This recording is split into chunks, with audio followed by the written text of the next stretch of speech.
ఇన్స్టాగ్రామ్లో full viral అవుతున్న recipe ఎగ్గుతోని.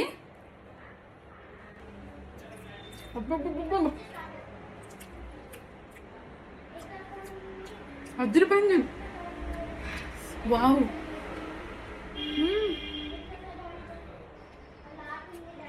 అబ్బా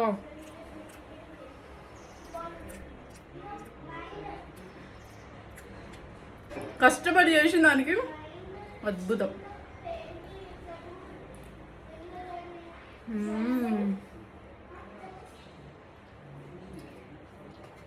బా ఎక్సలెంట్. చేయడం అయితే చాలా సింపుల్ అండి. బాయిల్డ్ ఎగ్స్ ఉడకబెట్టి ఈలోపు మిక్సీలో ఎల్లిపాయలు, పచ్చిమిరపకాయలు, ఉప్పు మిక్సీ పట్టేసి ఆ బాయిల్డ్ ఎగ్స్ మిడిల్లో పెట్టడమే. కాకపోతే ఇంత కారం తినలేము అనుకున్నోళ్ళు ఇందులో కొన్ని ఉల్లిపాయలు, ఖచ్చితంగా చిన్న ఉల్లిపాయలు అయి ఉండాలి. ఆ తర్వాత కొత్తిమీర యాడ్ చేసుకోండి. అది టేస్ట్ ఎట్లుంటుందో తెలియదు కానీ నేను చేసింది అయితే టేస్ట్ మాత్రం నిజంగా చెప్తున్నా మస్ట్ ట్రై రెసిపీ అని చెప్తా.